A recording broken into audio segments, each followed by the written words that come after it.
বাংলাদেশের রাষ্ট্রপতি আসলে কতটা ক্ষমতাবান? সংবিধানে রাষ্ট্রপতির ক্ষমতা সীমিত হলেও বিশেষ পরিস্থিতিতে বদলে যেতে পারে সমীকরণ। তাহলে রাষ্ট্রপতি কি করতে পারেন আর কোন সিদ্ধান্তে প্রধানমন্ত্রীর পরামর্শ বাধ্যতামূলক? রাষ্ট্রপতি পদ নিয়ে কেন এত আলোচনা? বাংলাদেশের রাষ্ট্রপতি রাষ্ট্রের সর্বোচ্চ পদাধিকারী হলেও সংসদীয় সরকার ব্যবস্থায় তার সাংবিধানিক ক্ষমতা অনেকটাই সীমিত।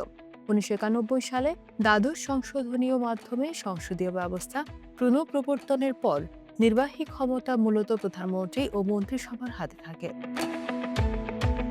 সংবিধানের ৪৮(৩) অনুচ্ছেদ অনুযায়ী রাষ্ট্রপতি স্বাধীনভাবে মূলত দুটো গুরুত্বপূর্ণ কাজ করতে পারেন। তা হচ্ছে প্রধানমন্ত্রী ও প্রধান বিচারপতি নিয়োগ।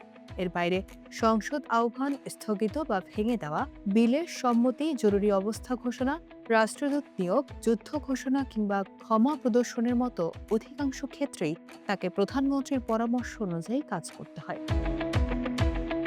কিন্তু বিশেষ পরিস্থিতিতে রাষ্ট্রপতি পদটি গুরুত্বপূর্ণ হয়ে উঠতে পারে। বাংলাদেশের ইতিহাসে এর একাধিক নজিরও রয়েছে। ১৯৯৬ সালে রাষ্ট্রপতি আব্দুর রহমান বিশ্বাস ও সেনাপ্রধান লেফটেন্যান্ট জেনারেল নাসিমের দ্বন্দ্বকে কেন্দ্র করে দেশে অভ্যুত্থানের মতো পরিস্থিতি সৃষ্টি হয়েছিল। ২০০৬ সালে তৎকালীন রাষ্ট্রপতি ইয়াজউদ্দিন আহমেদ নিজেই তত্ত্বাবধায়ক সরকারের প্রধান উপদেষ্টার দায়িত্ব নিয়েছিলেন। এছাড়া ১৯৯৬ সালে রাষ্ট্রপতি শাহাবুদ্দিন আহমেদ এবং ২০০২ সালে একিউ এম বদরুদ্দোজা চৌধুরীর সাথে তৎকালীন সরকারের টানাপোড়েনও রাষ্ট্রপতি তাদের রাজনৈতিক বাস্তবতার সামনে এনেছিল। বিশ্লেষকদের মতে কাগজে কলমে রাষ্ট্রপতি সীমিত ক্ষমতার অধিকারী হলেও সংকটকালীন পরিস্থিতিতে ক্ষমতার ভারসাম্য, রাজনৈতিক বাস্তবতা এবং রাষ্ট্রপতির ব্যক্তিত্ব তার ভূমিকা নির্ধারণে বড় প্রভাব ফেলে।